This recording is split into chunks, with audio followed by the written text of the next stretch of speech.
the condition in front of Woodland Secondary School. Already flooded.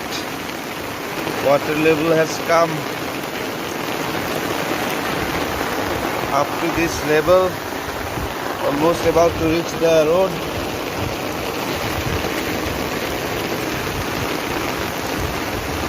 You can see the Woodland School playground already flooded. It is full of water.